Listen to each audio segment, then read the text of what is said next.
science fiction. We make no guarantees, however, how long it will remain fiction. Fiction. Fiction.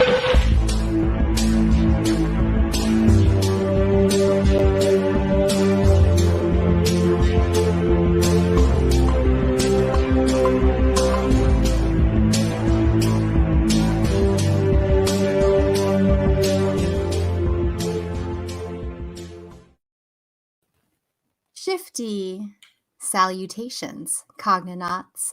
My name is Ayla, and this show is Exofathom. If you know what it's about, you know what it's about. And if you don't, you're about to know. I am joined by two awesome co-hosts, also lovely, Mike and Nick. How are you guys doing tonight? Happy Monday. Doing pretty good. Bueno, bueno. I am hanging in there. How you doing over there? I'm good. I just got a new order of Aveda Comforting Tea, which is the one tea that Aveda sells, and it has like a hint of licorice root in it, but a lot of other stuff, and it's amazing. So, yay tea! Yeah, I got some new tea too. It's it tastes really good. It's a little bit of like a peppery, smoky flavor. I think it comes from Ireland, but it's quite soothing. I love that. I love that. A little bit of a hot toddy effect. I love it. Tastes of bog. Did you say bog? Mm-hmm. Wow. What a great word. And what are you drinking tonight, Nick? Same thing I drink every episode, turmeric ginger tea. It's the tea of genius. No, it's just the tea of keeping my throat from going blah, blah, all over the place. How is it? How is it? Awesome. All right. Well, friendly listeners, tonight's going to be kind of a fun episode. Now, I saw an article about timeline shifters, and of course, I immediately had to take a look.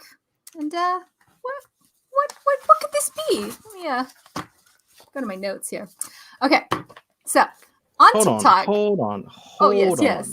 Are you referring to TikTok influencers as talkfluencers? That's a word that's been used. Yes. It's a word that shouldn't be used. Oh man, I'm getting old now. This is it. No, this whole episode's a little bit like I was a little bit cringing reading stuff. For fair disclosure, we are all millennials, and TikTok is.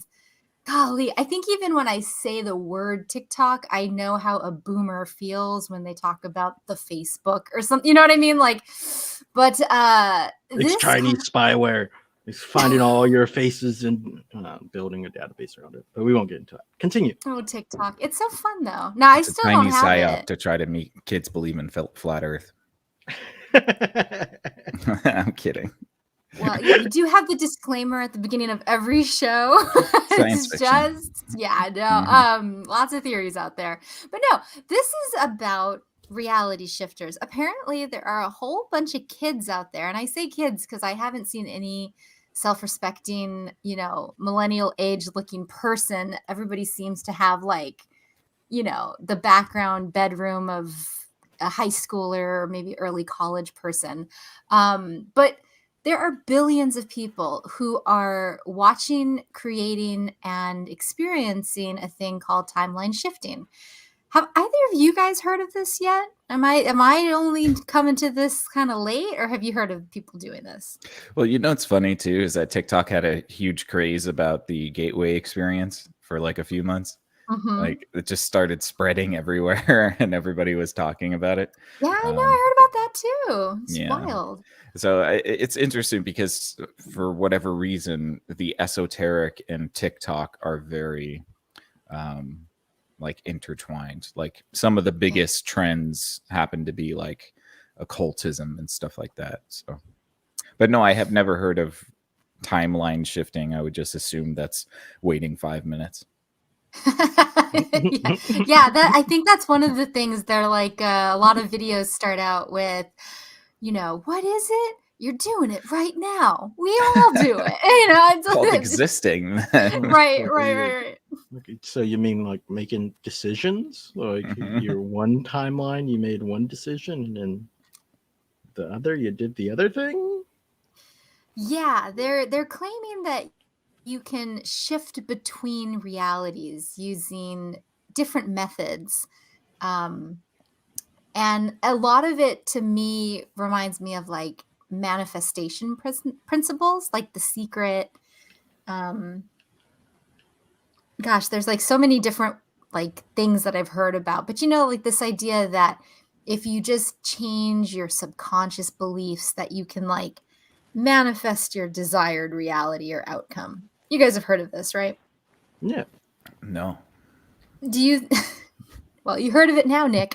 Yeah. The more you know. Well, like this is the like self-fulfilling prophecy thing, right? Like if you're worried about something happening, you worry so much that you actually make it happen. And is that kind of what we're talking about?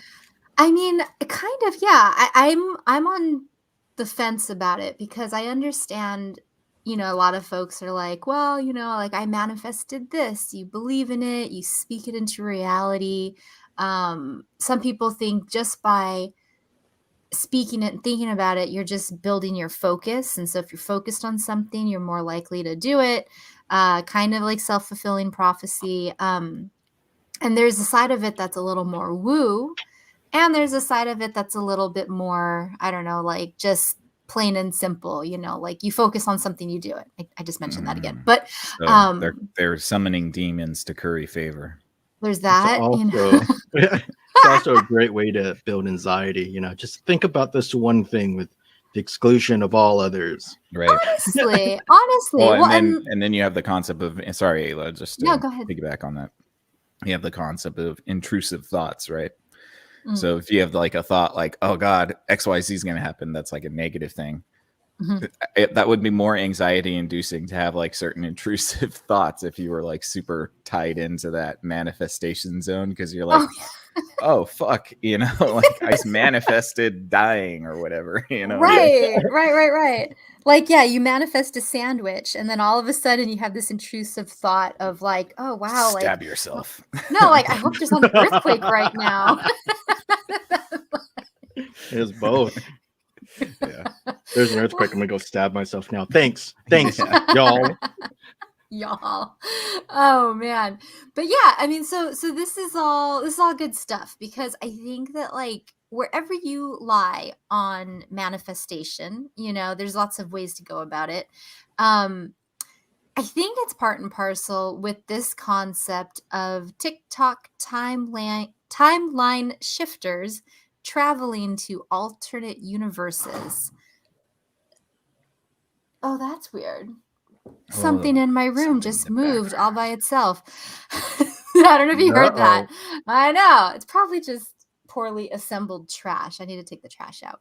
Anyway, there are a lot of headlines, so I'll read a couple. Inside the bizarre world of TikTok's timeline shifters, that was Daily Mail. Talk fluencers are claiming that they can time travel to a parallel universe where they're a different, often improved version of themselves. Another title says, inside, quote, reality shifting, end quote. The trend where TikTokers claim they can enter the world of Harry Potter. And that's another weird thing, is that a lot of these videos, they are saying that you can timeline shift into realities where Harry Potter is real. And some of them claim that they've played Quidditch and come back. And like, what? This just sounds like a lot of trauma being covered up. Yeah, it does. This went from semi-quasi like possible with certain loose definitions of what they mean to being like, okay, well now they lost me. You lost me at Harry Potter. I hope that they get sent to Azkaban. Well, it's funny, right? That interlopers. Go ahead, Mike. What were you going to say? Prison Mike. Yeah, all right. I wouldn't want to meet prison The worst Mike. part of prison was the Dementors. Yeah, I'd probably be sent to Azkaban. Like if I shifted into Harry Potter, I'd probably be a Muggle or shift right into Azkaban. Like, do not pass go. Do not collect $200. Go straight to Azkaban. Do not go to Quidditch at Hogwarts. Yeah.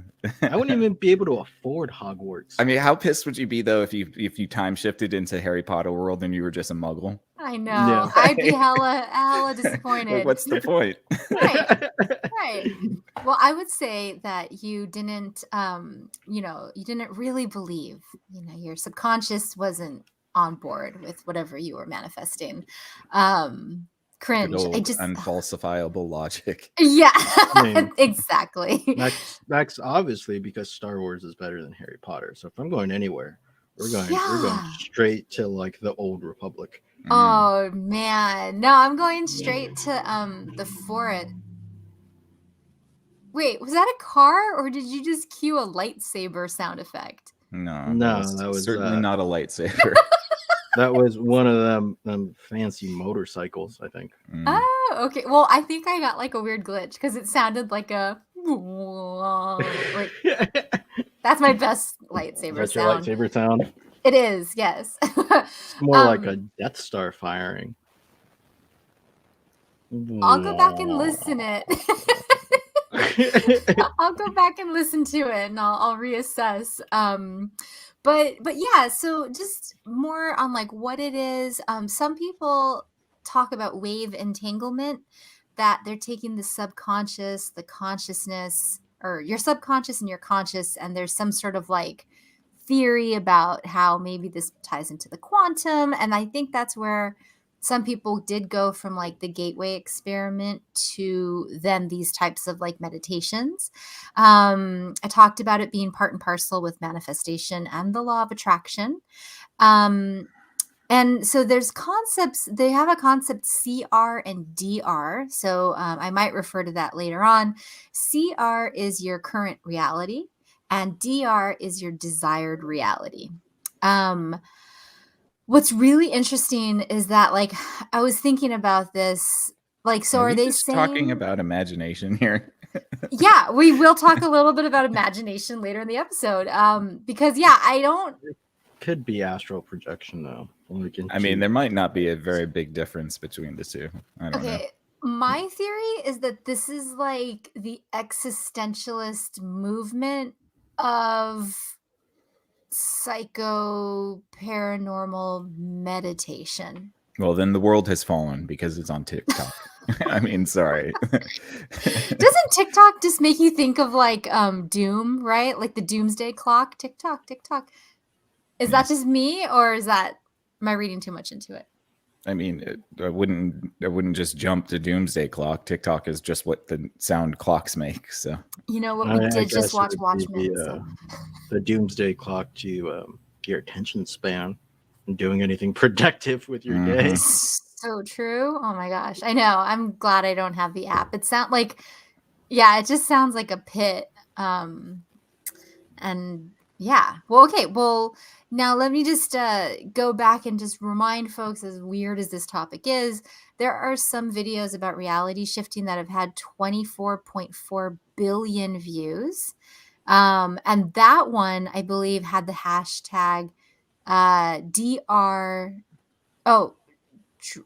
Just what?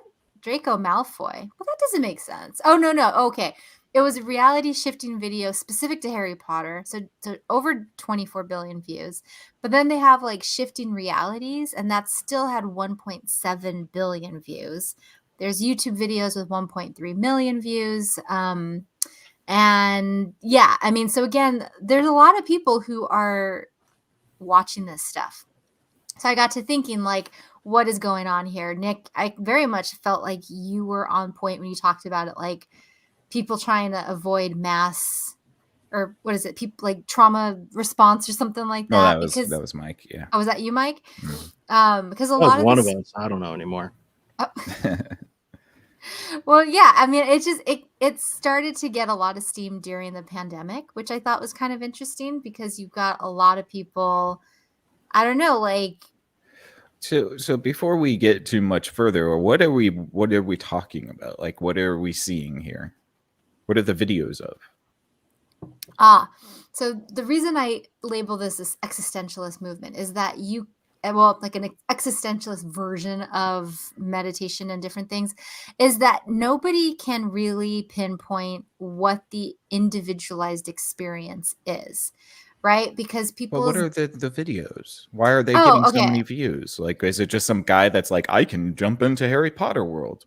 No, they're like videos, so it's like guided meditation. So and a lot of them people will talk about reality shifting, what it is, and then they will share their method for doing it, and then they share like first person experiences.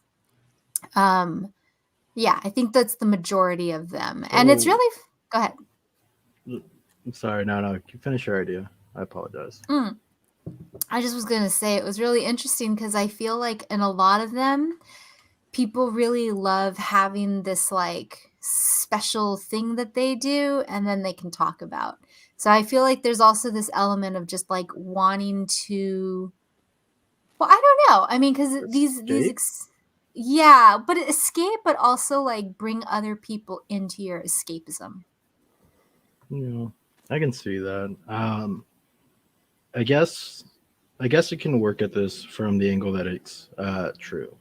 So like if there's an infinite amount of universes, sure, Harry Potter is real, and maybe the movie helps one make that thing or make that universe more concrete, as in easier to get to.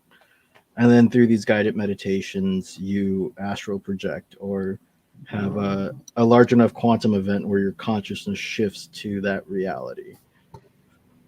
Just like in something like a gateway project, right? That's essentially what's going on there. But I mean, like this stuff too can also happen when you're dreaming, right? Some people believe, or some religions also believe that when you dream, you go to the astral plane. So it sounds far fetched, sure, and maybe the more likely cause is that it's been a rough couple of years for the Western world, and isolation has caused people who grew up in a time when everybody was socially connected both in physical reality and digital reality, and removing one component has caused people to need a substitute for it, which comes in the plethora of extreme escapism that we're seeing now through existentialist psycho paranormal lens. Yeah, I think I co-sign a lot of that. Yeah, well, yeah, we can kind of bounce around a couple directions. Nick, did you want to say anything? Yeah. Go I for was it. going to say that perhaps because I was actually researching this concept to do an episode on, but I don't think it's exactly as robust as a whole conversation would merit. So it might actually be fine to just drop it here. But it's the concept of quantum immortality. And so you have, Schrodinger's cat, right? The concept that you put a cat in a box, there's a 50% chance that the cat is alive or dead. You don't know until you open the box. And that's supposed to sort of simulate the improbability of certain quantum mechanics, I guess. But with quantum immortality, they go a little bit further in that thought experiment and say that if you put the cat in the box and then you open the box and the cat is alive, it is possible that and then you do it another time, then that proves what's called the many worlds theory. Because initially the cat only had a 50% chance of being alive, which would mean that if they lived through that, then that was the only chance they were going to get at life. If you put it in again, it should die. But the cat doesn't tend to die. So what they postulate in the thought experiment is that if the cat doesn't die the second time, then it's like the concept of the many worlds theory, in which like one iteration of the cat is dying, but it's being replaced by a different dimensional cat sort of thing. So it's like it's alive, dead, and also somewhere else. The whole kind of notion. Like Jet Li's the one. Yeah. And also the whole notion of independent events in a probabilistic space would have something to say about that. Right. Because one event, the prior event of you closing the box and opening it has no effect on the next event of you closing it and opening it. Same thing with like flipping a coin. Mhm. You flip a coin 100 times, you get 100 heads. That doesn't mean the 101st time is going to be heads or tails. You still have a 50-50 chance at both. Right. Because Right. each event of flipping the coin is independent of the last event. Mm. Yeah, and maybe I that's another reason I haven't brought it to the table just yet, because I need to go through the concept a little bit more. But I do like this concept of like maybe the reality shifting is more that you kill your current iteration and jump to a new iteration of yourself in some sort of alternate universe. I do like that idea when I'm driving really fast on the freeway and I narrowly miss an accident. I'm like, right. I just killed some other version of me. Right. And I have gained that versions of me's powers. Yeah, exactly. Exactly. Well, I like it's funny, Nick, I almost started to do an episode on quantum immortality, and then I was like, oh, this is gonna take a lot of time. I don't wanna I don't wanna go there. It takes a good grasp for like the main supposition of the thought experiment. I've only glossed over it a couple of times, so Yeah. Well, oh, this is good stuff. And like you were saying, a lot of these timeline shifting claims are rooted in the often disputed multiverse theory, which postulates that space is never ending, meaning that there are infinite probabilities and therefore alternate dimensions. And sometimes these alternate dimensions include parallel planets where events play out almost identically to how they do on Earth.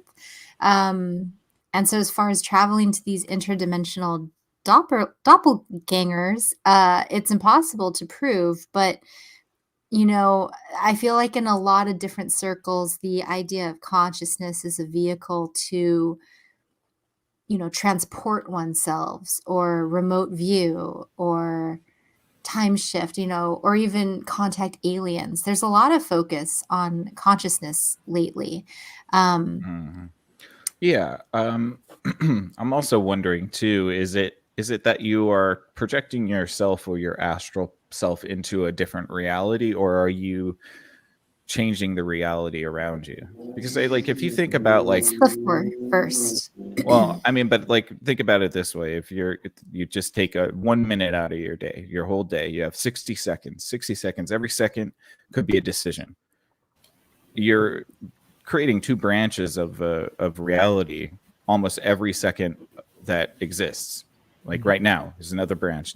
It just keeps branching out, and you can choose which branch to go through. And in that case, you aren't necessarily jumping to a different reality. You're just kind of affecting the world around you in a way through those choices. Oh, that's I feel like that's maybe a little bit too much too human centric. Like that would be the perspective from ourselves, but from like a higher system. So we also have to assume that every animal also has this ability on Earth. Oh my God. As you were talking, I was literally. Yeah, I would think every biological entity down to an atom has the same potentiality for timeline branches. So every time an ant changes directions for whatever reason, we have like more spin-off realities. If you think about an ant walking in stop motion, each and every frame could be a divergence from the path that he's on. And it just branches out and branches out, Yeah, to infinity. Yeah. But I don't think we're affecting the reality around us. I think we're closer to something like a streamed version of Avatar. Where like you fall asleep and you hop into somebody else's mind. Mm-hmm. It's just the thing that you're hopping into is your own mind at that specific time and place. That's a very good analogy. Yeah, I think that's for the people on TikTok talking about reality shifting and timeline shifting. That's very much what they talk about. Because one thought I had was like, well, if you shift into a different reality, what happens to your previous one?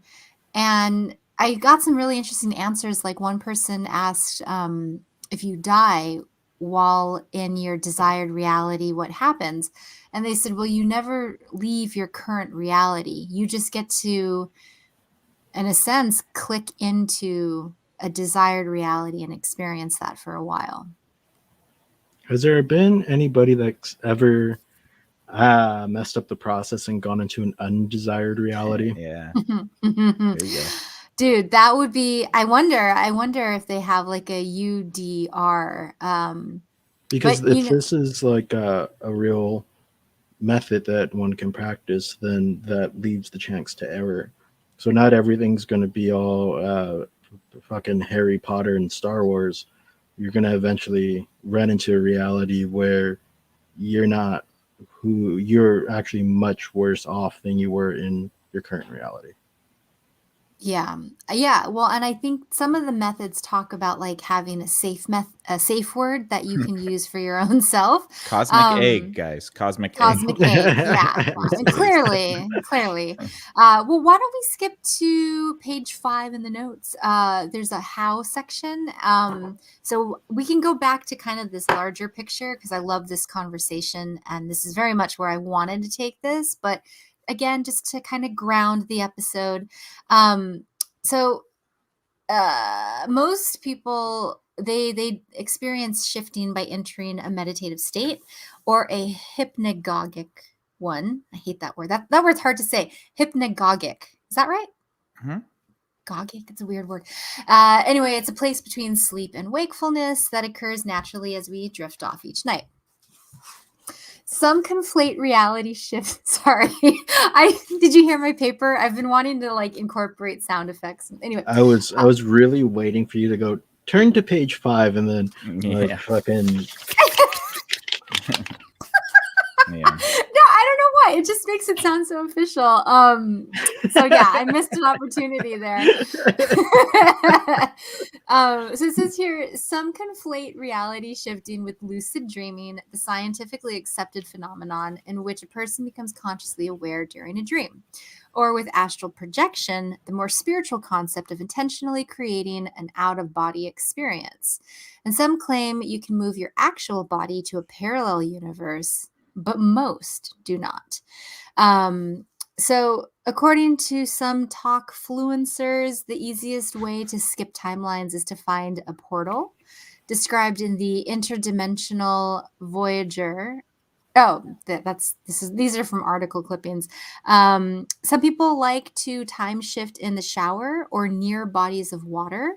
They say that water acts as a portal, and some folks have even said that, like, if you're crying, you can use your own tears as the water source to help you shift, which doesn't give me confidence that this isn't a coping mechanism. But we'll plow on because I do have some interesting thoughts about it too. This is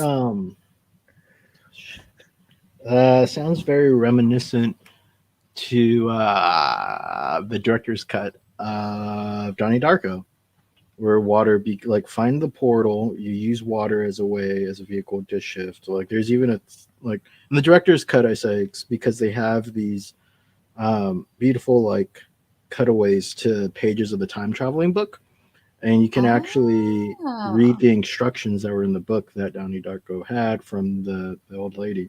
But there's like this big portal of water that like extends out from his chest, or this big circular thing that tells him where he's going to walk seconds before he does it. So this sounds that movie again. Very reminiscent to that. I bet it does. You know, a lot of stuff came to mind while I was reading through this. Here's a method that has a little more description, so it'll help ground us a little further. It's called the hug method. And what you do is, you get comfortable. And a lot of these cases, you want to like be well hydrated, dim the lights, make sure there's no interruptions. So you're going to close your eyes. You're going to imagine your DR, your desired reality. And then as you're imagining, you want to involve as many senses as you can, right? Sight, what you smell, what you're hearing. What I like about this particular method is as you're imagining your desired reality, you also imagine a loved one, a friend, a family member in that reality. And you go up and you hug them in this vision. The idea being that when you do that, you're activating like your heart chakra, which is creating a portal. You're also probably tapping into your subconscious, which, you think about it, like if you love another person and you're hugging them, even if it's in this weird vision, I feel like it would evoke maybe like a deeper visualization, because you have something to maybe ground it on. These people also think that it's activating the heart chakra somehow, which helps you do what you need to do. And that when you feel that connection in your visualization, that's where you can really connect with it. And then to close out the meditation, you hug them goodbye and transition to wakefulness. So again, like these weird hashtags and these weird kind of concepts, but just hearing about the hug method, doesn't it just kind of sound like a guided meditation or like some sensory work, maybe? It's like entry level imagination. Like I'm only saying that flippantly only because I feel like maybe this is sad that a lot of people maybe had their imagination stifled as children. You know, Mm. like maybe that's why people are so drawn to it. But really, it does feel like to me like I've done that. I've imagined seeing, like I lost my grandmother recently. I imagined, being with her. I mean, like there's like I feel like this is an intrinsic part of humanity, and it's just interesting to me that people feel like it's a novel. I'm wondering why. I think it just might be a better way to dress up that idea. Like maybe not like a stifled imagination, but this is a way for you to connect to a community with the same ideas, right? Because now we are getting very close to like trauma therapy and like grieving therapy and things like that. So this almost sounds like an out of office like entry level way of things. And if you become more interested, then you kind of dive a little deeper. You dive a little deeper and maybe end up at like psychoanalysis, or if you take the more occult route, then you end up studying occultism and those various books or what have you. But this seems like a very easy way to kind of easy and cool way, because it might mean that you have some special powers that your friends don't have to dip your toes in the water a bit. This is what it's starting to sound like, I guess, to me. Yeah. No, I agree. And I think too, talking about like kind of the trauma work and grief work that you talked about. Yeah, I think there's yeah, with certain things you're reliving experiences in safe settings to sort of like de-escalate your, I don't know, like bodily reaction to it. I mean, God, there's like so many ways to think about it. So I mean, who am I to even describe that? Like, don't take my word for it. But I think that with this, there is this feeling of like of calming down and focusing and tuning in on your desires, but in a more rounded way, like it's not like you're just creating a desired reality where you have $1,000,000. It's like, no, you're in a space surrounded by things and people and sights and smells that all are made up of that. And I can imagine that like daydreaming in that regard could be quite soothing. I also think about like prayer, people for all of time have had prayer, and I wonder if this is kind of like a little bit similar. You ask her what you want, think about what you want, and it's just kind of like maybe two sides of the same coin. Is that too much of a stretch? No, not at all. It's the It same could be. visualization. And also, we're super old. I remember when I was young, imagining a world where I'd have $1,000,000. Yeah. Now, I mean, oh yeah, you need like We're burnt. 100 million. It's like $1,000,000. I don't even want to deal with the taxes on that. I gotta pay for accountants. That was Marx's critique on capitalism. There you go. You always need that extra million. extra hit. More No, money, more problems. Yeah, I Yep. could see it being like a very agnostic or even atheistic form of prayer. But again, it ties into this like the faith component of being a human or being unfortunately a conscious creature. Sorry, there's dog hair on my desk that I was playing with. Yeah. Oh, no problem. No problem. I know all about dog hair. I think this is, I mean, like, I think we're getting to a good visualization techniques. And I think for what it's worth, whether this is, just whether we're getting kind of lost in the sort of woo of something that might be a lot simpler, I think it is a really important technique to train yourself in visualizing. Because I find it very difficult sometimes. If I'm trying to visualize a specific thing, I can hold it in my mind for maybe a couple seconds before my mind just blows it away like a fog. But like that's something you train yourself to do, and like you have to. It's a discipline. I mean, like that's why Buddhist monks are in monasteries meditating their entire lives. I was going to bring up Buddhism too, because I don't think they would like this at all. Because the notion that you're visualizing and manifesting your desires rather than visualizing and manifesting nothing without desiring nothing. But like, no, you're right. Like it's important to train, but like anything else, any sort of like these mental tools, they're great slaves, but horrible masters. Like if you get caught visualizing all the time, you're going to get stuck somewhere in a memory or stuck in a desired reality that you can't escape from.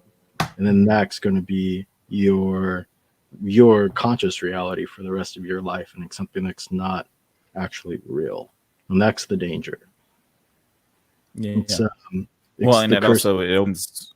Yeah. Well, it's also dangerous to be undisciplined in your thought forms. That's why the aesthetic of Buddhism works, because you have to discipline your thoughts in order to tap into that space. Because if you're not doing that, you're without your cosmic egg, and you'll get jacked by demons, interdimensional demons.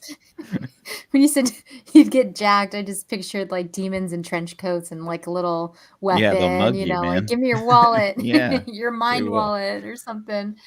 Or I mean, they'd probably say like, "Give me all your dreams." That's even creepier. Joke's on you! I'm dream broke.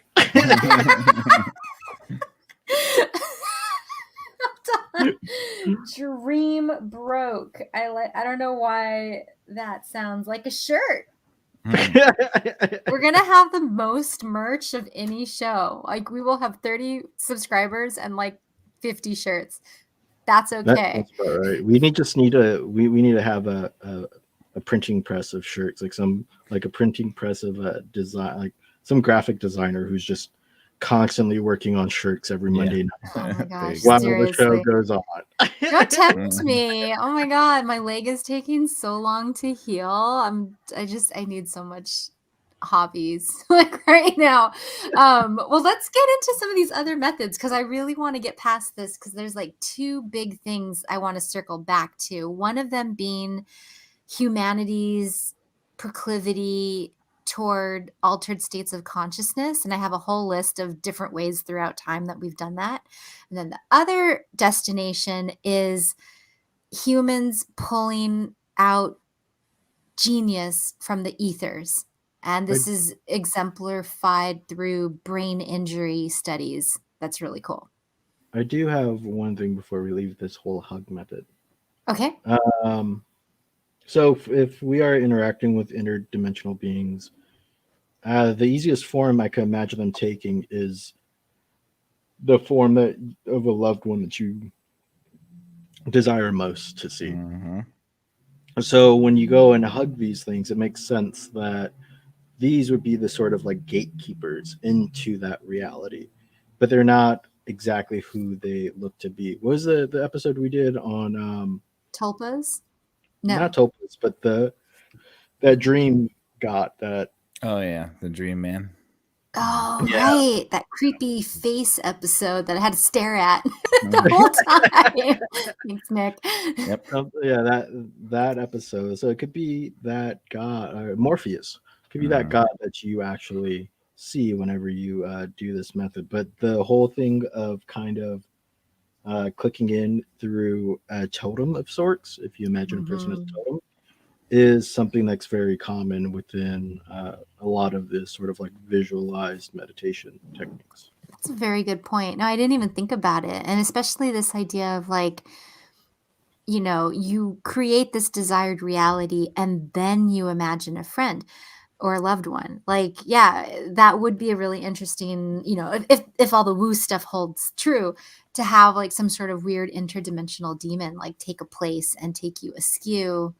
That's a good story for like a novella or something like that. And Or you can, yeah. Sorry. as you're visualizing these environments through your different senses, Yeah, yeah. that's the work of if we want to take it in the demon side, of lesser demons or of angels or of servants of these interdimensional places, where then you meet the gatekeeper, and then the gatekeeper leads you into this new land, breaks you past the threshold if you put it into the hero's journey context. And gatekeepers are in a lot of myth. You've got the guy at the river Styx. You've got what's his face, Hamdell from Thor. Cerberus. Cerberus. Yeah. They're everywhere. Yep. Everywhere. Nick, did you want to add anything to what Mike said? No. I mean, I agree. I think I was going to go with something else. What was the thing that we were saying? Sorry, I got caught up on Cerberus. Oh, the hug method? Oh yeah. So the concept of these gatekeepers and stuff. I also thought maybe we're kind of playing in like the platonic forms as well, because you did mention like the tulpa stuff, and so it's kind of interesting that you might be able to sort of construct a form in that fifth dimensional space and have it live there. Like that. I think that's where we get with like certain spiritualism about people who pass away and remembering them and keeping them in your heart and that sort of thing. Like to me, that kind of rings true as like the things that are forgotten are truly lost.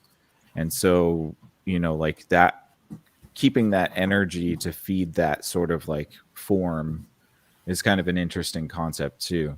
And I guess you could also become a slave to it, right? Because like you might not want to let it go, or it becomes too preoccupying. Yeah, it starts to pull all of that psychic energy out of you, rather than it being an aid, which brings to my mind the question of alchemy versus chemistry. Like these TikTok kind of reality shifting practices or meditative practices might be the alchemy of some consciousness based science we discover 100 years from now or something. So this might be the beginnings of something, but at least right now it takes a very crude and elementary form. I dig it. No, I mean I really like that comparison, especially because consciousness is something that we're still, verdict's out. Or no, the verdict. Wait, the jury's out. Jury's out. The verdict's not. Whatever the opposite of the verdict's in, that's what the verdict is. I was so focused on desired reality, I totally misspoke. Happens. No, I'm just kidding. I have not time shifted. I will give it a try, but I don't know. We'll see. Hey, as long as the jury's not hung, we'll be fine. There it is. Well, and it's funny because I just said something that's key on this stuff too. I said maybe I'll shift, who knows, or something like that. What does give me like pause about all of this is that a lot of it rests upon like the reward of the true believer, that like in order to time shift and to really experience it for yourself, you have to believe that you're going to time shift. And so if you didn't time shift, then you didn't believe enough. And I always feel like that's an important thing to notice when you see it, because it's usually an indicator that like, be careful, tread carefully. Magical systems all have a cost. Everything.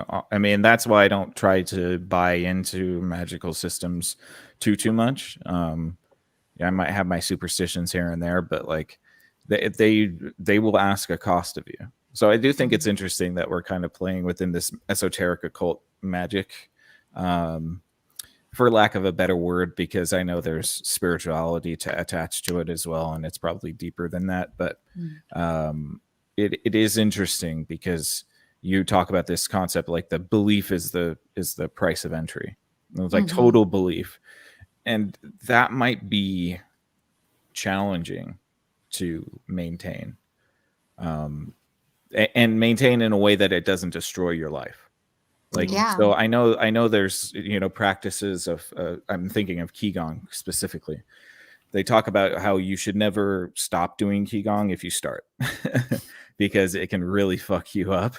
And so like, there's a lot of these sort of mystical practices and rituals, like, Native Americans have their certain rituals that like, they have to do a certain thing, and that the ritual isn't over until that thing is done. So it's like this adherence to a very strict orthodoxy. And so I don't know if people understand the price of entry there, because it does require a certain level of orthodoxy to navigate it safely, I think. This sounds like the problem with Cypher, right? Cypher pays the price of true belief to get out of the matrix, but then he walks back in. Right. And that's why we don't like him, because you have to believe the whole time. And trust me, like once you what I like to think we do on the show is try to build a sandbox within the fifth dimension where we can play with these ideas, we can play with the systems, but at the end of the day, we're not entering into any part of the fifth dimension that can harm us or harm our listeners. Right. But if they take that next step into it, as the old adage goes, just because you don't believe in the devil doesn't mean the devil don't believe in you. Yeah, absolutely. Yeah. I just think that's very that's sort of an interesting dynamic, because this stuff exists. We've known that it exists. It has existed for, I mean, maybe even before us. These type of laws and systems already were in place, and that's why we have such strict spiritual and rigorous practices that surround them. Like, because shaman and priests and gurus and sages all traveled into that fifth dimensional space and found the safest path. At the trailblazers of the fifth dimension, at the cost of their own being too, right? Yes. Like you step out into that desert, there's no really guarantee that you're going to come back. And if you give these tools to every teenager without proper preparation, then it can damage. It could snuff out a lot of spiritual lives and just actual physical life early on. Yeah. It might actually upset the fabric of reality itself. It's like, watch out. Who knows? No, I mean, I had that thought too, because again, seeing numbers in the billions around something that's not that new, right? So I think it was interesting, Nick, where you were saying how, like, you kind of felt bad. Like, these people are gravitating to something that's like, the virtual reality strawberry, not the real strawberry. What was that episode about? It was really good that you did. Hyper reality. Yeah. They're kind of getting sucked into this mirage, and, just to kind of share a list of other practices that help people transcend reality. Ooh, You've got. Can I really add to that just for 1 second? I'm so sorry, because I'm just thinking about this now. These kids are young, right? So we can assume that the internet was around their entire lives. Now, I am from a day where the internet didn't exist until I was already in my late teens. What did I have to do when I was a kid? Go outside, play. Use your imagination. I mean, like, how many parents have said that, right? Now that kids have entertainment at the instant access, maybe a lot of these kids didn't have to use their imaginations when they were younger. Like, it would make total sense that if you have access to video games, you have access to the internet, you have access to endless media and entertainment, you don't have to go outside and play with a stick as a sword. Like, and maybe, I mean, I know kids are still doing that. Trust me, I see them all the time. But maybe there's a certain level of that was underdeveloped while they were children. Do you want to walk that back a little bit? What's that? what are you doing? We're hanging out with kids all the time, sir. No, I'm just kidding. Oh, well, I mean, we live in a neighborhood. I see kids playing outside all the time. Oh, okay. That's fair. Yeah. It's like a lot better than you know, Nick's driving around in ice cream. No, I'm just hanging out at God. the park, you know. Right. No, we have a dog. That's like a kid magnet. No, My but poor there's, puppy. there's kids on the block, and they play and they run and scream, and you can tell that they're playing and using their imagination. Yeah, that's the difference. So like I live in a more like urban, like it's less suburban than where you guys live. So there's no kids on the block running around, you know. But Are there no, new kids on the block? Sorry. I'm too young for that reference. What are you talking about? I'm just Right. kidding. Shut I'm up. kidding. But no, I think in some sense you might, but I don't. Like I'm trying to think back because I was like a latchkey kid for half of like one half of my childhood. I kind of went outside and played. The other half I was also playing a lot of video games and really wasn't allowed out for safety reasons. And the imagination still runs as a child, but I don't know. Like I didn't have the overstimulation of an iPhone. Right. Or of something, always going on. I had TV, but even TV didn't limit me in my imagination completely. So, Right. Yeah, it makes me wonder the effect of overstimulation. Are the effects on imagination due to overstimulation via technology? Yeah. Well, an imagination did come up as I was, reading. Oh gosh. So, according to my studies, It's just shuffling around blank paper. We literally have our notes are online. Don't tell them that. I'm breaking Yeah, kayfabe. I'm sorry. No, I'm trying to Small texture the audio over here. Come on, man. I like to watch a lot of like LawTube in the day while I'm working, and the best is when you see a lawyer like before they ask a question, like shuffle through their papers, and like you don't look at them long enough to know that there's anything written on them, and then they shuffle back and then they look up and ask their question. You're like, there's nothing on those damn papers. It's Stapled just a a bunch of pause. blank Yeah. pages. They're collecting their thoughts. So anyway, no, on imagination, it did come up as I was, thinking about this and reading it. And, the question I kind of was looking at was, why do we lose our imagination as we grow up? And, I think there are a couple of theories. People usually think that as you become, quote, good at life, you develop habits that will serve you well. And those habits usually are like conforming, right? Getting results, impressing people, carrying on through difficult times. But specifically, in this one article, they talked about 3 things happening as you transition from the world of imagination to not. They said, 1, we become more effective and able to effortlessly navigate tricky waters. We adapt to social norms and accepted ways of thinking, making us more effective with people and society. And we become prisoners of our own success, sticking with what works, and what makes us both more successful also makes us less creative. Why be random when you can get it right?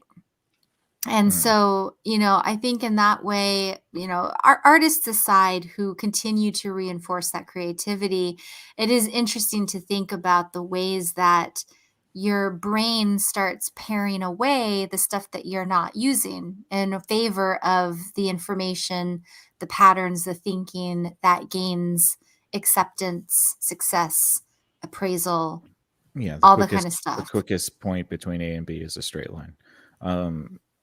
Yeah, I mean, but I also want to know. I mean, like creativity versus imagination are kind of 2 different things, in my opinion. I don't know what you guys think about that, but I think creativity. I think of like some sort of,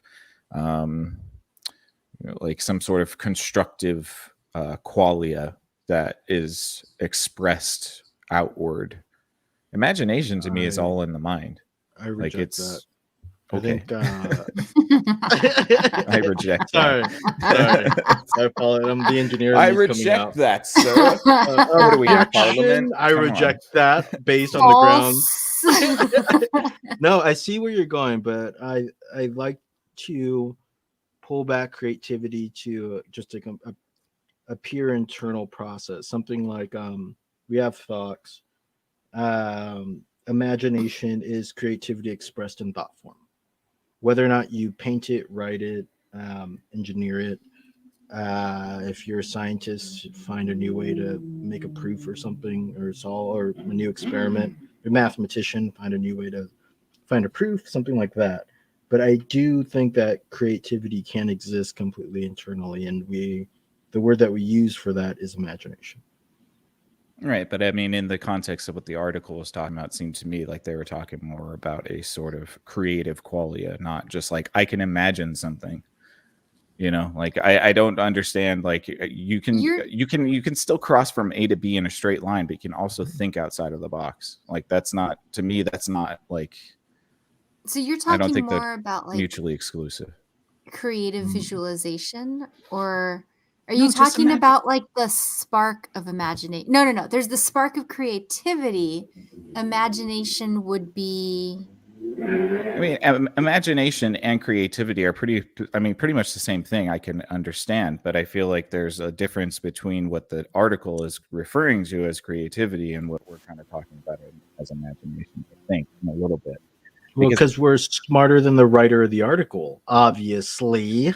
Well, okay. So, but a loss of imagination due to basically the rigors of time, just kind of like grooving paths in your brain that make the most sense. My dad would he from a young age he actually beat this into my head, and it's probably the best advice he ever gave me. And he told me that adults are the way they are because they forget what it's like to be a child. And when you become a parent, it becomes extremely important to remember what it's like to be a child. Mm-hmm. And he's like, whenever you become a parent, just remember what it's like to be a kid when, you were 6 and did something. When you were, I'm going to work in multiples of 6s now. Next word. When you were 12 and did something, like, whenever, like, as long as you remember when the things you did as a kid and what you were as a kid, you'll be a little bit better off. Yeah, and I think that's the empathy that empathy is what I'm referring to when I say imagination versus creativity. Okay. Like creativity is sort of like this different thing in my mind, whereas empathy would be in the realm of imagination. I can imagine how you would feel as a child. It doesn't take creativity per se. It just, there's another aspect to it, which is the emotional thing too. Do you think though that that you have that creativity, but you're working with it implicitly to be able to imagine what it's like? I'm a child. That the process becomes easier for you because you are inherently creative, so you don't notice it. Yeah, I don't know, because like again, I think I might be getting caught up on the semantics of what society deems as creativity, because when I hear creativity, I think artist, musician, painter, creator, somebody that is creating an output. Creative thinking might be a little bit closer to what we're talking about, but yeah, I mean, like there might be some implicitness to just have, being a creative person and then not really regarding that. But I don't know. I don't know if I consider myself a creative person.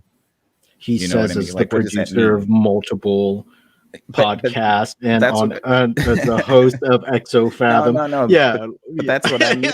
Like, I'm just getting caught in the weeds. Sorry, Ayla. I'm burying the conversation. Oh my gosh! I think it might be your own humility here, where you're just trying to yeah, I think it just might be your own humility in this sense getting in your way. I don't know. Maybe it's just also like, I don't think that being older necessarily means that you can't imagine. Well, maybe that's what I'm pushing against. Yeah, no, I think you're just illuminating a nuance, and it's an important one, because I think, again, like, both creativity and imagination are offshoots of consciousness, which is something we don't fully understand. And that's what this whole episode's about. I do like what what you said earlier about, growing up and not really having. I think the term is fallow time. There's a really great New York Times article about fallow time, FALLOW. And it's just this idea of doing nothing, but it's like actively doing nothing. And I think, like you think about kids' schedules, how competitive the education system is, how full their days are. I don't really think kids get the chance to play. And you might be hitting the nail on the head that, especially with the generation and the age range of people attracted to this concept, it might be fulfilling something that they didn't have for a long time, which is the pleasure of kind of just taking a pause and retreating into your mind's eye, in whatever way that would be. Well, and you have to think too, right? Like creativity / imagination requires a lapse in attention of, like a lapse in external attention. You know what I mean? Like, so if you got your phone or your computer or your TV, how much? I mean, you could still do a little bit of imaginative thinking and all that stuff, but how much can you fully access while you're already paying attention to something else? Yeah, so. I was that fallow time thing made me think of the moments when I was drug around for the weekend. Like, we went to Target. Yes. We went to the mall. Like, nothing was being bought for me. Right. We went to the mall. We went here. We went there, and I had nothing to do. How'd you like those coat racks? Hours on. Yeah. All of a sudden, those coat racks become the best thing in the world. Ooh, I'm in a secret hideaway. That's right. But now, though, if you walk around Target, you'll just see kids either like looking at stuff or like glued to a phone, or even like long car rides where you just had to sit there and like look out the window. Right. Now they've got little TVs back there. Yeah. Well, and so, and I think, that's really interesting. So hold on. Can I build on that real quick? I'm so sorry. This topic has my mind going. And I know, right? It's like I had audio stimulation. I had a lot of CDs and headphones, but I never had the visual stimulation outside the real world. Oh. Why it might be, which is why people might need to build that visualization muscle through these sorts of techniques to reality shift. Very interesting. And, there's this podcaster from Stanford, Huberman Lab, Andrew Huberman, and he talks a lot about the visual center of the brain and the way it influences our ability to focus. And it's really interesting. So one tip that you can take away and use, it's a good one. If you find yourself really stressed about something or hyper focused from like a negative, like anxiety or something like that, he said the best thing you can do is to actually get up, go outside and take a walk.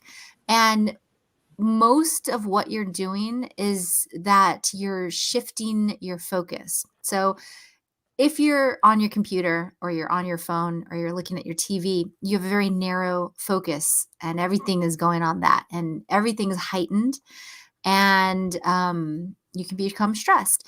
But if you go outside, you're widening your visual scope. And for some reason, having a wider range of focus informs the brain to be more curious because it has to intake like more stimuli or something like that. Like, don't quote me on that, but like, I do remember there was a very specific thing about narrowing and widening your visual focus to inform your brain one way or the other, which is cool. That makes sense. Can go on, Nick, because I was going to add a story. Oh yeah, no, I'll just add real quick. So, are you saying that like viewing things from farther away has a calming sort of effect on the mind? Yeah, because I think a lot of it comes down to like biology. So that's why there was no anxiety back in the 1800s. There was everything nothing was far to look away. at. Exactly. Well, I mean, I think it's like let's say you're a gazelle, right? And a lion has fixed on you and it's chasing you. You're going to be very oriented and very focused, like on the lion, on your The path cities away. are the watering hole where you have to Yeah. be on edge. You have to be at, keep your Yeah. head on the swivel. Yeah. Exactly. Whereas if you're like outside and you have this big environment, it forces your brain to be like, well, I can't fixate on this one thing. You're all heightened, so you're widening your visual intake, and that's making your brain work harder in different ways, which helps to like de-escalate, de-emphasize the thing you were previously so rigidly focused on. So Yeah. yeah. Mhm. Yeah, I'm well, triggered. Mike was going to say something. your story. Yeah, I need like a story. xylophone. Now for a story from Mike. We need yeah. A 20-page story from the guy that won't shut up. No, so I work in software engineering. I have for the better part of the last 5 years, both Wait, like build independent and computers? with other people, with computers and stuff. Yeah. But a lot of looking at computers. But there's this guy I used to work with, really smart guy. And he would work on his problem, whatever it may be. And of course, that requires a lot of staring at one or two monitors for abnormal amounts of time, I suppose. But whenever he was going into like the tank or the lab, like inside of his head, chess players do this too. He would get up and walk away from his computer and start to pace. And pace back and forth and maybe have something to occupy his hands. And you can see that he was letting his mind not so much fixate on the problem at hand, but just sort of run and working the problem at different angles. But if he was still sitting there and staring at his computer, he would only see one angle, which is also like chessboard. You can look at one line of moves, but that's not necessarily going to be the same, the exact line of moves that's going to happen. And sometimes in order to see multiple lines of moves, you need to get up and walk away from the board and just wander, just reflect on either the move you did or whatever, and you reapproach the problem of a chess match or the problem of programming a computer program in a different way. You saying that Bobby Fischer was cheating then when he played that that set of 20 people because they were all sitting down, he got to walk around. Yeah, yep. Fischer. He got to work on all those problems all at once. Yeah, and he which got a let good his walk brain in. run in all. Yeah, he's Yeah. fine. Cheater. Well, actually, you might be onto something. I'm, skipping around, but I did want to bring up, right? So, have you heard about people who will be in a coma and then they'll wake up and they can speak another language? What? Yeah, this is the Not thing. particularly.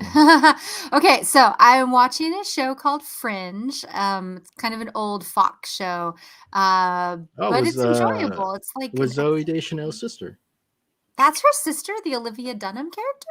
Oh no, I'm thinking of Bones. Sorry, Fringe. Oh, Bones. Yeah. That's Bones. her sister. Mhm. Oh, interesting. Well, no, Fringe is pretty cool. It's an FBI agent investigating psychoparanormal events related to something called the pattern. And she works with a genius Einstein level scientist who was in a mental institution for several decades. And they solve crimes that are a little X-Files-y. But there was a person that woke up speaking another language, and I was like, you know what? I feel like I've heard that, and it is a thing. It's called foreign accent syndrome, which is a speech disorder that causes a sudden change to speech so that the native speaker is perceived to speak with a foreign accent. Often caused by damage to the brain caused by a stroke or traumatic brain injury. But You also have people who will wake up with newfound language abilities. So it's not just an accent, but they can actually speak other languages. Similar to savant syndrome, where an ordinary person with no prior interest or ability, upon a precipitating injury or CNS incident, has an unanticipated, spontaneous epiphany like moment where the rules and intricacies of like art, music, math are just completely revealed and they're like a prodigy. And I have several stories to ground us a little bit. Do you want me to pause on that or do you want to hear the stories?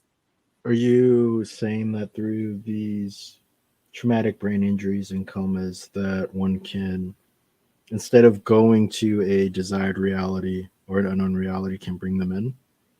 I think I'm talking about like the spark of genius, creativity, imagination.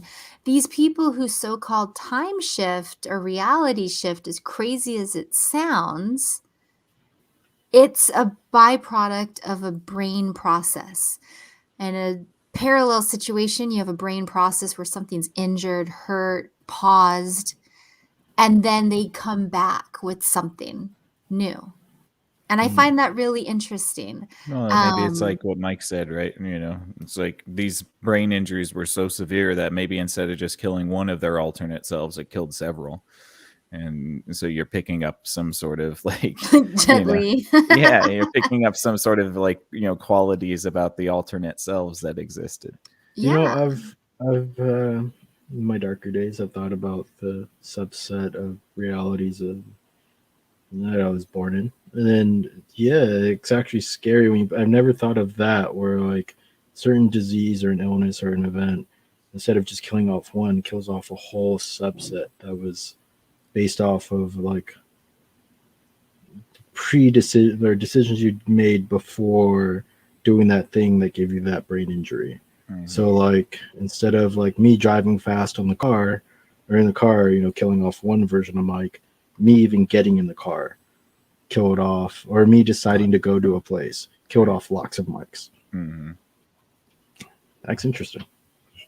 A little disturbing though. No, it's super fascinating. And I kind of took it in the opposite way too, where it's like, well, let's say you find yourself in a coma. That means there's other realities where you did not wake up. And so perhaps your consciousness, because who really knows what's going on when you are in a coma, it's quite possible there could be a reality where you somehow figure out how to tap into the waking version of yourself. And your consciousness needed to find a reality in which you were going to wake up. Right. Something like that. Yeah. So here's just a couple of fun stories. There's Tony Cicoria or Cicoria. I'm not sure, but he's an orthopedic surgeon. He was struck by lightning at a New York park. It went straight through his head and left him with an irresistible desire to play the piano. To begin with, he was playing other people's music, but soon he started writing down melodies that were constantly running through his head. And today, he's a pianist and composer, as well as a practicing surgeon. Another case is John Sarkin, who was transformed from a chiropractor into an artist after a stroke. He said that the urge to draw landed immediately. He was having all kinds of therapy at the hospital. So they gave him speech therapy, physical therapy, mental therapy, occupational therapy, but they stuck a crayon in his hand and said, "Want to draw?" As he started to build on it, his works have since been published in the New York Times, featured on album covers, and they've been covered in a book by a Pulitzer Prize-winning author and often sell for $10,000. There's also a man, Jason Padgett, who was attacked at a bar in Tacoma, Washington. Before the attack, he was a college dropout who worked at a futon store. Primary passions were partying and chasing girls. No interest in math. And he didn't even get into algebra class at school. Those are my hobbies. What is this? Right. Primary passions. Primary passions, yeah. But That fateful night, everything changed. Initially, he was taken to the hospital with a severe concussion. Quote, I remember thinking that everything looked funky, but I thought it was just the narcotic pain shot they gave me. Then the next morning, I woke up and turned on the water. It looked like little tangent lines, the mathematical term for a straight line that touches a single point on a curve. So he's seeing these little tangential lines spiraling down out of his water faucet. From then onwards, Padgett's world was overlaid with geometric shapes and grid lines. He became obsessed with math and is now renowned for his drawings of formulas such as pi. Today, he's incredulous that he didn't once know even what a tangent was. Quote, I do feel like two people, and I've had my mom and dad say that. It's like having two separate kids, he says. Mm. And yeah, It's I interesting. mean, Why? I mean, like I've heard stories like this multiple times, and it always comes down to math.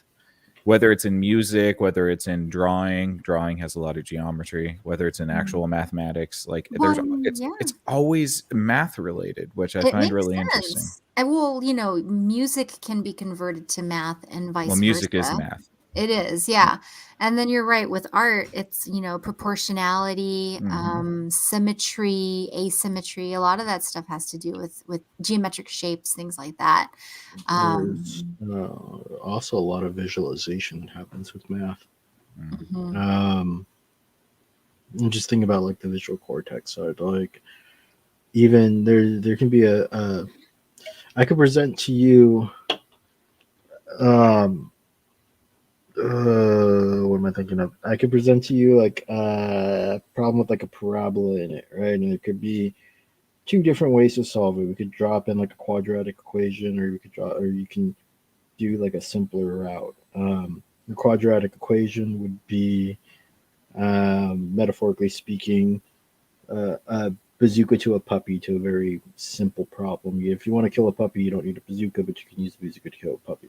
You can use the quadratic equation to solve a simple quadratic problem, but you don't necessarily need to use it. But it's still important to visualize that approach to the problem. Then as you get more and more into mathematics, you have this toolkit to solve one problem, multiple identities, different styles of proofs, where you can solve the same problem in a variety of different ways.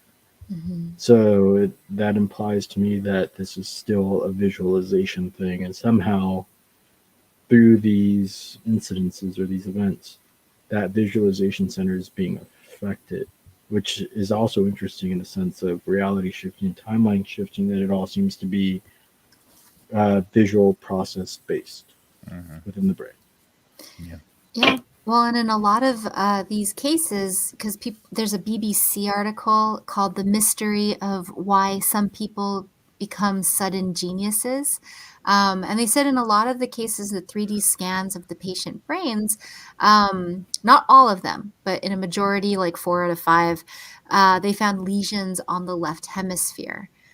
And so, you know, if the left hemisphere, which is your language processing side, more categorical, methodical, you have this right side taking over a little bit more, that gets you a little bit more creative minded. And I'm thinking back to the episode we did, I think it was the time travel episode? There was one of them where I talked about that neuroscientist who had a stroke, and she has the left hemisphere of her brain that completely shut down. And when the This is your right one brain. came on, oh yeah, this is your brain. When her right hemisphere came online, she didn't even know where her body ended. She was like this free floating, all immersive, connected entity. That wasn't distinct. And so I find that really interesting, you know. And we've talked about that also in the gateway experience. They talk about the hemisync, right? So the Yeah. left brain is really the issue when you're trying to hemisync, because it's trying to keep you from doing that. And so you need to pacify the left brain to allow the right brain to sort of kick in. So it would make sense too, like if you're trying to pardon me, if you're trying to work within a mathematical space, you know, there's a lot of logic and procedure involved. And then if you damaged the left part of your brain, perhaps the right is using its visualization powers to use, to help you make sense of those types of complex, technical things. Yeah, like it's trying to step in to help. Yeah. It's like instead of using the technical side of your brain, now you're seeing it in your head, and you're seeing the visuals more because your right brain needs to kick in to help the left brain. And isn't it interesting how often in meditation the prompt is to let all thoughts, all verbalized thoughts, float before you like a ship passing you in the sea or something like that. You don't want to attach to thoughts and ideas, and you want to try to quiet that side. And even, like Mike was saying with his coworker, you can be chewing on a problem using the left side very intently.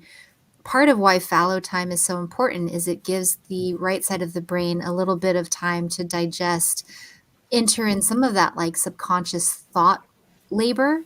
This is why, like, even with embodied learning, so like if you're learning how to rock climb or snowboard, you will be so much better off if you spend like an hour or two when you're first starting. Don't get too tired, go to sleep, and then try again.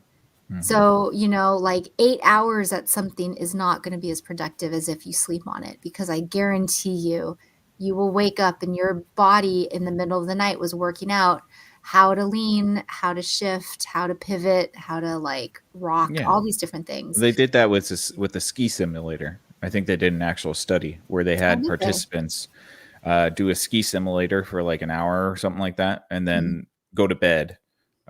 Basically go home and go to bed, and then come back the next day, and they found out like the participants improved in their course, the ski course, because everybody had to run like the same course, improved by like something like 30% or something like that. So you know what, very good. And go ahead. Sorry, I didn't mean to cut you off. It's like I've noticed it with playing guitar. So like I can sit here and like practice a song or practice just a riff for multiple hours and struggle, or I can practice for like an hour or two, and then go to sleep, and then come back and be much better at it.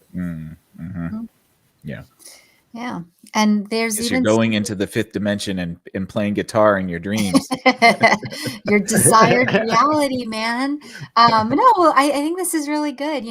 I laughed about this reality shifting, but then the more you think about it, the more I think it's really just giving a nod to the power of imagination, the power of your subconscious. And it's a nod that isn't new. So here goes the list I was going to share a while ago, but I'll just rattle it off. You've got mindfulness, meditation, hypnosis, Kabbalah visualization techniques, sleeping and sleep deprivation, sensory deprivation tanks, euphoria or panic, dream states, tulpomancy, disassociation, immersive and maladaptive daydreaming, lucid dreaming.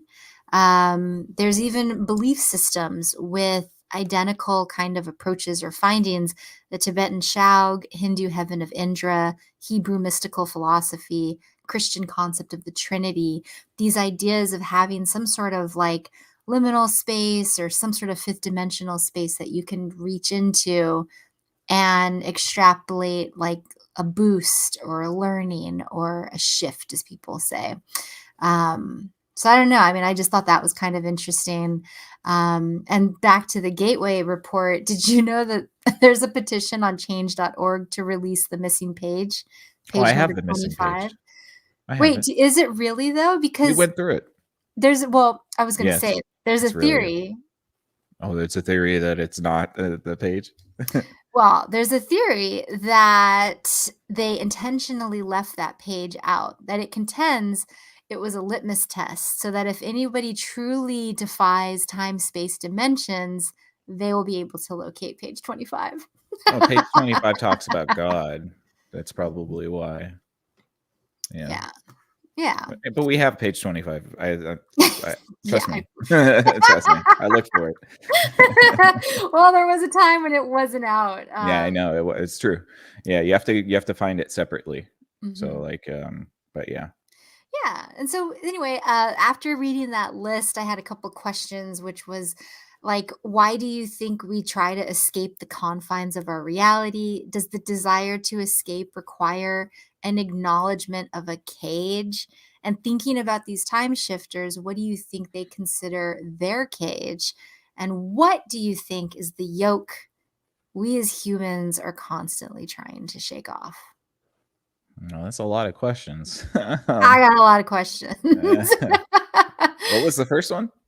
Why do you think we keep trying to escape the confines of our reality? Oh, well, the Buddhist said it, right? Life is suffering. Pretty simple. I Yeah. mean, no, I'm oversimplifying that. But but no, I mean but we're also creatures that can conceptualize otherness, at least as far as we know right now. Maybe other animals can do the same thing, but abstract thought, right? So Mhm. once we penetrated that abstract space, we realized there's so much more than just this physical world, because now we're playing in that abstract space. And there's probably a piece of that calls to us, just like other things like spirituality, connection to each other, Mm. many things that sort of pull at the human soul. Yeah. Return to the womb. Can you repeat the question? Yeah, it's just why do we keep trying to escape the confines of our reality? Have you been in this reality very long? Not normally. Not normally. I lead to the same oversimplification that Nick led to, the whole reality is suffering thing. But I mean, we're creatures that want to explore the unknown. We're like inherently curious about a lot of things. So it makes sense that we would want to break out of this this place, especially with the mundanity of civilized existence. Like we're at the point where we're not worried about survival, so we have to invent a bunch of things to replace it. Whether it be through like simulated competition, and by that I mean grades, school from a young age, to job performances at an older age, to performance at sports, whether they be physical or mental. I'm also including esports. All of those things are just sort of simulated survival things because our reality has become so safe and secure that we need to invent stuff. And so any chance we get to escape, we'll take it. I like that. I like that. When I was thinking about that question myself, I was thinking about octopi and how they're really great escape artists. And part of the reason is that, they're supposed to have some higher intelligence. They're problem solvers. They have like a methodical approach. They test things out, repeat, etc. And, so when you think about it, that's usually an observed octopi in a cage. And so when I was thinking about this, it's like, okay, so yeah, life is suffering. And that's an adjective that we just ascribe to it. If you take away our opinions about things, reality is just reality. Why is it that there's a whole group of millions of people who are like, you know, it's a cage. I'm gonna bust out of this, and like are doing these little steps to try to shift into different. It's the hero's journey. You think so? Well, Yeah. if you were put in a cage, especially by something else, right? Wouldn't you want to escape it? Don't you have like the desire for, dare I say, freedom? The sweet release of the mortal coil. Like, Well, you know what though? That's a we good see it point. as mortality, but like, imagine I put you in a mansion, but I told you that you cannot leave this mansion. You're not allowed. I have cameras here, here, and here, and I'm watching you. You're not allowed to leave. You don't think you would find a way to escape out into the real world? Like everything gets delivered to you, everything is fine. Don't you think you would find a way to kind of escape out without me noticing or seeing anything on the cameras? Would you want to try to find that as just like a animalistic? Yeah, it's a golden cage. But I also think it's the question of whether you're told it's a cage or not, because like an octopus, for example, nobody said, "Hey, we're going to put you in a cage." And even if it grew up in captivity, right? Like, how does it know it's confined? And I guess that's my question is like, let's say Well, God yeah, I is mean, the how are we? altruistic aquarium observer and we're in this, benevolent little cage, but like we're still, you know what I'm getting at? Like just this Yeah, you're You're talking about open. Lucifer. This is the story of Lucifer the Lightbringer. I mean, like God creates Eden and puts humanity in a golden cage, and Lucifer wants to break them free from their chains. Like this is a story very, very old, for sure. Dang, Nick with like the mythology. I Prometheus like did it too, right? Bringing fire Right. to mortals and all of that. It's this. Right. I kind of refrain from thinking of reality as a cage because compared to what? I mean, Well, yeah, a cage has free negative yourself from the cage if you connotations. want, but You could call it like the sandbox or yeah. No, not even the negative connotations. It's just that if reality is a cage, that means it's to be escaped, and then what are we escaping into, and how are we escaping? Imagination.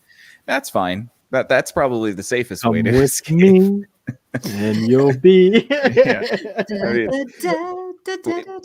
which is totally perfect because that escapism is the easiest way to get out of that sort of quote unquote cage. But I just also feel like it kind of amps up to a final decision that Yeah, you're talking about suicide. Yeah, I mean, might not be exactly the healthiest outlook to have. True, and that's like my big worry too with this reality shifting things. Like the guided meditation, all that stuff is fine. All that stuff is good, but if you buy in hard enough to it and you truly believe, then you take that final step into that other desired reality. And I'm going to use Schopenhauer's defense against suicide because it's my favorite one. Suicide is something that I've studied extensively because it's something I've thought about multiple times in my life, and it comes down to the simple fact that it's a clumsy experiment because anybody that has ever been successful in that experiment has never came back to tell us what's on the other side. Right. Yeah. Mhm. And as far as I know, we cannot escape. There's no way to live forever. So within this realm of suffering, it's going to end eventually. If you want to rush it, you can. There's better ways than just putting a bullet through your skull, where you're still around for a socially acceptable amount of time. But it's the fact that you don't know what's on the other side, and then coupled with the effects that it has on the individuals around you, makes it a really bad experiment to try to do if you think that reality is a golden or gilded cage. Mm-hmm. Yeah, for certain, and that's why you have this concept of Adam and Eve being cast out of paradise, right? Once you had the knowledge of good and evil, once you realized that you were in a type of gilded cage, they had to go out into the chaos, into the desert, into the nothingness, because once you have that knowledge, there's no going back. You can't go back to the gilded cage and then be like, yeah, I'm good here. I mean, maybe you could, but but with the case of octopi, it comes. I think it's like an intuitive sort of thing to understand that there's more out there, that there has to be more beyond. Like, let's say I dropped you from birth, right? Let's say I was like a Pavlov or something, and I wanted to be cruel. So I took a baby. I stole a baby. Actually, Halo is a great kind of story. Anyways, I took a baby, I replaced the baby with a fake baby so the parents don't know that the baby was taken. And then I put that baby in a room with no windows, no doors, a slit to put in food or something, or maybe food just appears from the ground. Something in a way to cut off all sorts of contact from the outside world. That baby is eventually going to grow and understand that something had to build this room. Then, if something built this room, if they're intelligent, if something built this room, that implies that there's a space bigger than this room, which means there's something outside of this room. And then that is the desire to escape. Because octopi, they're the only animals that I know of that require anesthetics when you operate on them by law. Yeah. Most other places will do it out of kindness, but by law, because they are conscious and sentient beings. Meanwhile, Japan's eating their legs like noodles. hey! I still eat their legs. I feel bad about it, but I still eat them. That's because the animal chain. I'm not going to escape nature. Are you kidding me? Well, no, yeah, of course. I just don't do it while they're alive. Right. That's fair. But you have a good point. I think it's the recognition of limits. The minute that you encounter a limit, like even Truman's Show, right? He wanted to go into the ocean. They're like, no, you can't go. He wanted to do this. You can't go.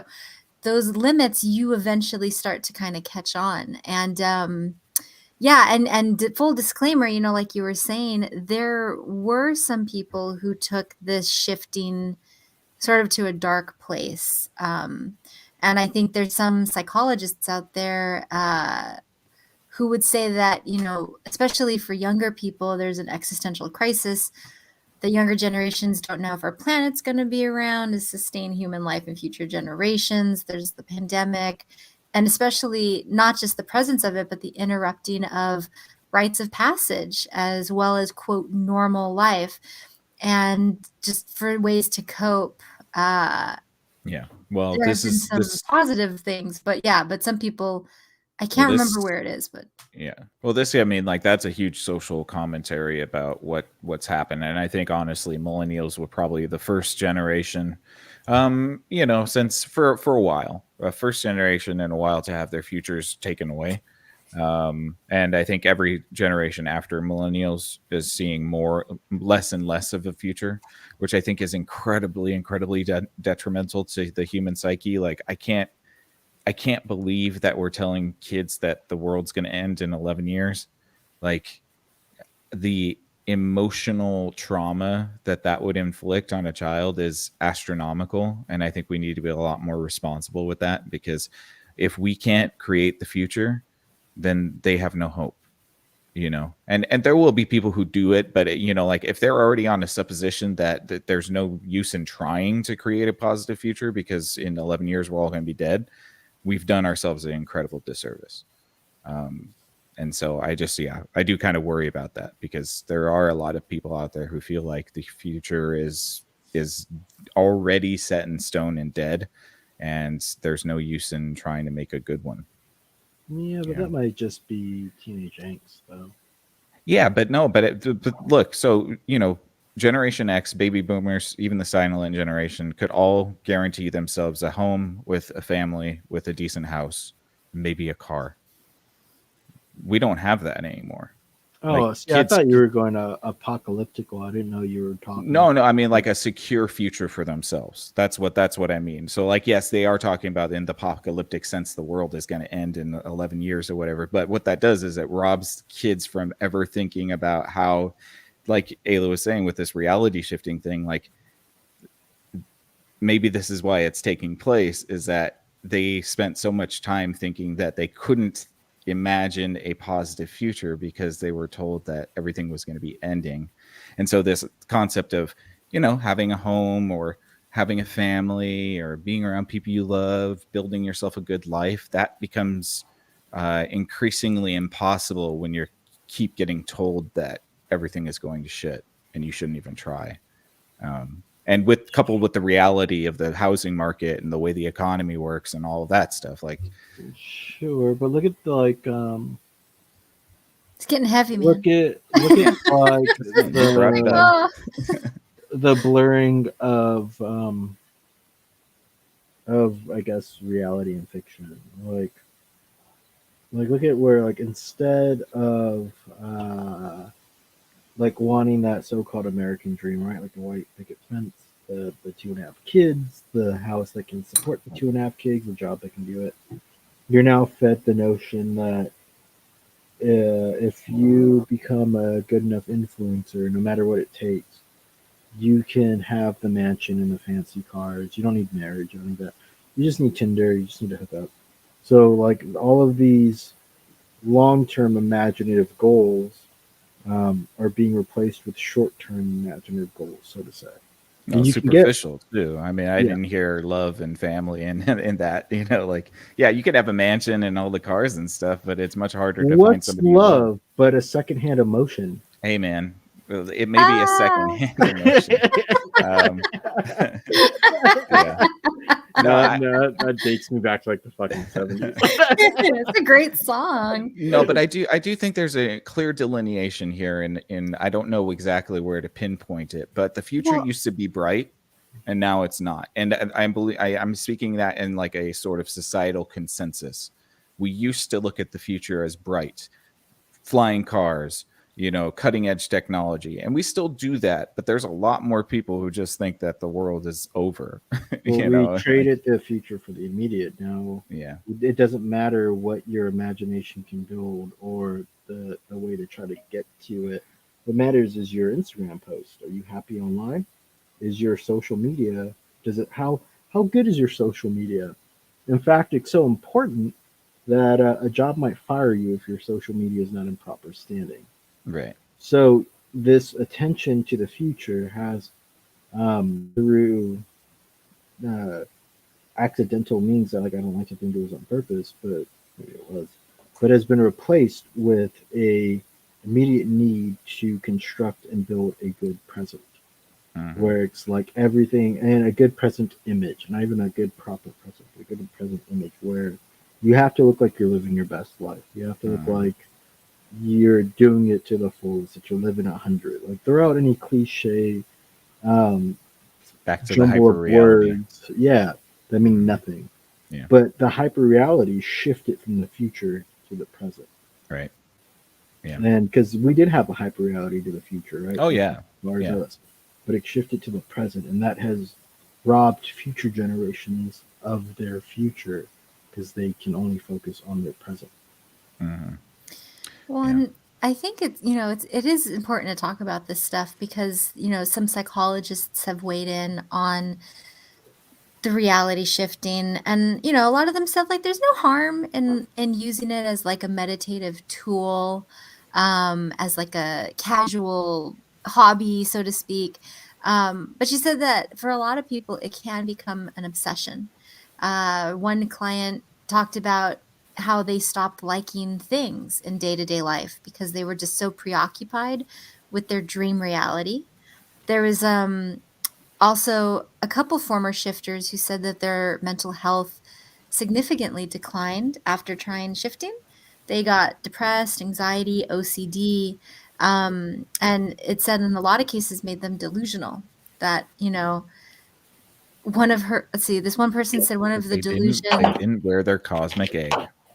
Right, yeah. Well, this person said that the belief was her soulmate lived in her desired reality, which furthered her Oopsie. desire to shift there Oh and boy. less from here. Oh, And that's rough. so I That know. sounds like a Hallmark movie. Well, I know. I mean, like, but think about it. Like, and this is where it gets a little funky because as much as I appreciate the woo, the esoteric, the mythology, the But I think that's a deeper philosophy, underlying problem. yeah, Like I'll just say that's word of caution to anybody certainly. listening. Yeah. There can be consequences, and there have even been younger people who don't really, younger people don't have that strongly established sense of self. So when they get into this shifting, they might take on like new, like I don't know, like new versions of their self that creates like a schism and might predict like psychosis or something. So Yeah. I don't know. The I kids are mean, always trying on new hats though too. I don't it's think it's true. that unhealthy, to be honest. I mean, yeah, and that I feel like that's the extreme example. Mm. So word of caution. But it is interesting to think about how just thinking about stuff can create this whole other set of eventualities, you know? But like, look at it like this too, like kind of building off of this argument that we've been building. I'm sorry, there's just a bunch of fireworks that are going off outside my window, and the most intriguing thing about it is that it's a government empty lot. So I was curious as who was trespassing. But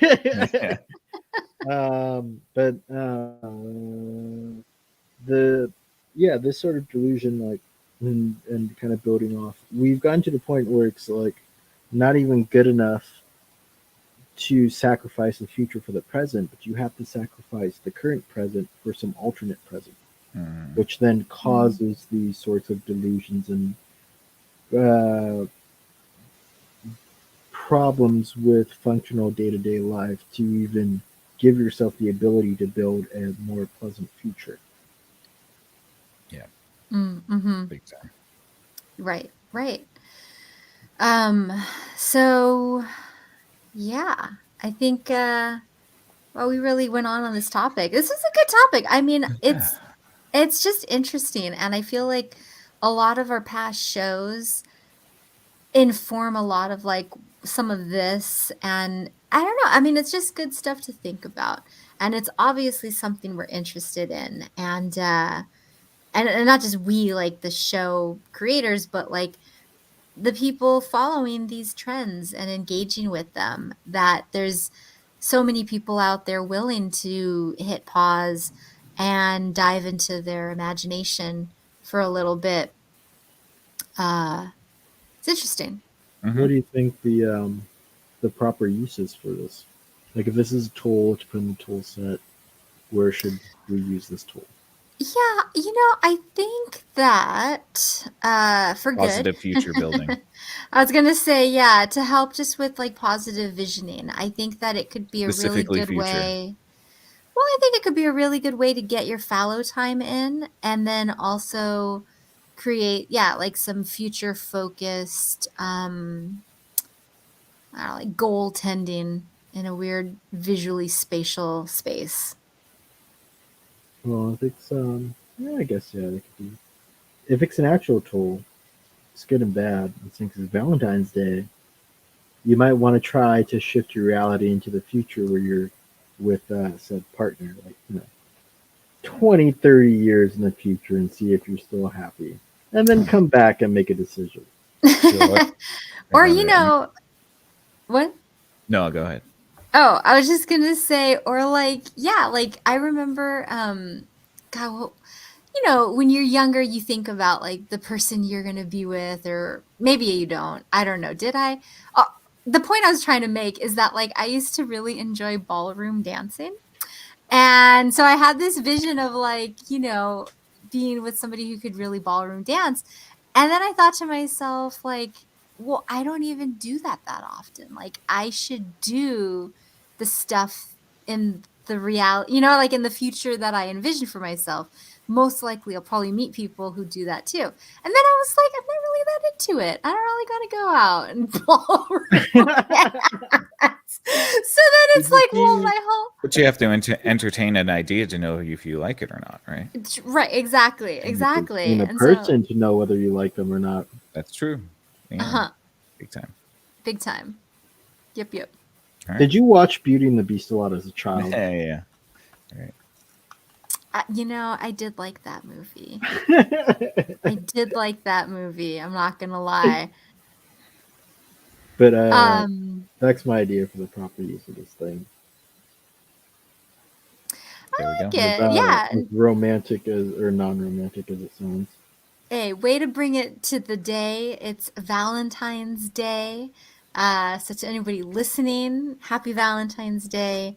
And let us know what you think about reality shifting, your experience with it. Did we get it wrong? Did we miss something? There were a couple other methods, but you can Google them. They're out there. You can shout them out real quick. I saw lucid dreaming on there, which was pretty good. Oh, yeah. So just to shout them out, and there's like tons, so I don't have all of them, but there's the hug method, the lucid dreaming method, there's the Julia method, syncing method, pillow method, which involves something called scripting, just to name a few. And even when I was reading, I saw these other methods, and I was like, I'm not gonna look those up. But they all tend to have some sort of visual work and imagining a future or a desired reality that you want. And I do think that that's the best takeaway, is whether or not manifesting works, whether or not you can really reality shift, it is good to be clear about what you want. Is there a like a disassociative element too? Well, I think the more you think about something you want that you don't have, you put more distance between the having, which could make you sad for lack. So I don't know. I mean, I'm more of like especially with this injury right now, I've been of the time isn't real, only now matters perspective. So I don't really do a lot of that. But after working on this, I'm kind of like, oh, maybe I can start envisioning a world where I can walk again. That would be nice. It's been so long. You'll get there. Don't worry. I'll get there. I wore pants for the first time in 8 months. Hey, that sounds really unfortunate. I hate pants, but good for you. I'm happy you have the choice now. There was a time when I hated pants, and now I'm like, pants. Pants life. Pants, yeah. And shoes. I can only wear 1 to 2 pairs of shoes. All my other shoes have like dust and dog hair on them. But wow, okay, we're alive still. Mm-hmm. Anyway. Hey, man, we're still talking about shifting realities to a more pleasant future. True. Or unpleasant if you mess up the whole process. Mm-hmm. True. Just bring your towel. Bring a towel. Your cosmic egg. Yeah. Is that all, Ayla? Yeah. No, I know. I kind of just petered out there, but no, that's all I got. Check it out. There's a lot of funny TikTok videos about it for those of you that like the talk. And Jesus. Okay. Good night. All right. Sweet. Jeez. All right, everybody. Thank you so much for listening. We very much appreciate all of you. Thank you to Ayla for bringing this topic to our discussion. I very much appreciate, and we hope that you enjoyed this episode. Please let us know. Give us a thumbs up. Maybe a subscription would help us out a lot. Let us know if you're into reality shifting. What are your favorite methods of shifting your own reality? And check us out on Facebook and YouTube. We're also on Verbal and Rumble now. So please feel free to search us out at Exofathom. We're here every Monday at 8 p.m. And we very much appreciate all of you. If you want to check out the network of podcasts that we're a part of, Mike and I are on a show called Screen Time Continuum. It's on Wednesdays and Sundays at 8:30 p.m. with our buddy Keelan. We review movies and TV shows and video games and all that good stuff. Keelan's got a podcast. It's called If Numbers Could Talk. It's on at Tuesday nights at 8 p.m. Please go check him out. If Numbers Could Talk. He's on Facebook and on YouTube as well. Dijon the Mustard has a Twitch channel called Strawberries and Coffee. He does his streams on Tuesdays and Thursday nights. You can also catch him on Facebook and YouTube at Strawberries and Coffee. But yeah, thanks so much, you guys. We really appreciate you. And until next time, Cognonauts, stay out there, and we will catch you on the next Exofathom. Good night. Peace. Later.